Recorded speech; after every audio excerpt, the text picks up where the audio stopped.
আবার আল্লাহ রাব্বুল আলামিন অন্যত্র বলেন ইহদিনাস সিরাতাল মুস্তাকিম, পড়ুন ইহদিনাস সিরাতাল মুস্তাকিম।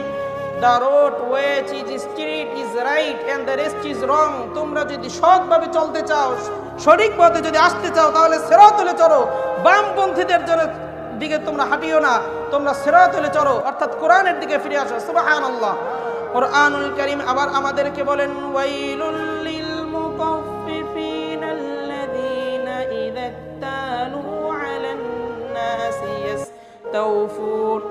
O to all mutaffifin, those who give lease and measure and weight, those who when they have to receive by measure from man, demand from measure, and when they have to receive by measure or weight to other mean give lease than due.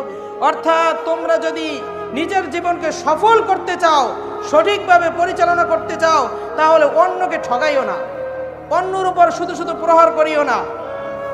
খেতে যখন যাই আগে ঠিকঠাকই থাকি, যদি পারি কোদাল একটা বাড়াইয়া দিয়া অন্যের আইলের মধ্যে নিজের জমিনতে ঢুকাই দেই, পারি কি পারি না?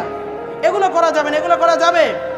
এবং রাসূলুল্লাহ সাল্লাল্লাহু আলাইহি সাল্লাম বলেছেন, কোন ব্যক্তির পেটের মধ্যে যদি এক লোকমা হারাম থাকে, কি থাকে? আওয়াজ করে, কি থাকে? হারাম থাকে। ওই দেহ কখনোই কখনোই বেহেশতে প্রবেশ করবে না। তাহাজ্জুদ পড়তে পড়তে, 5 ওয়াক্ত নামাজ পড়তে পড়তে কপাল কালো করে ফেলছেন, কিন্তু হারামের সাথে সম্পৃক্ত, আপনি জান্নাতে প্রবেশ করা সম্ভব?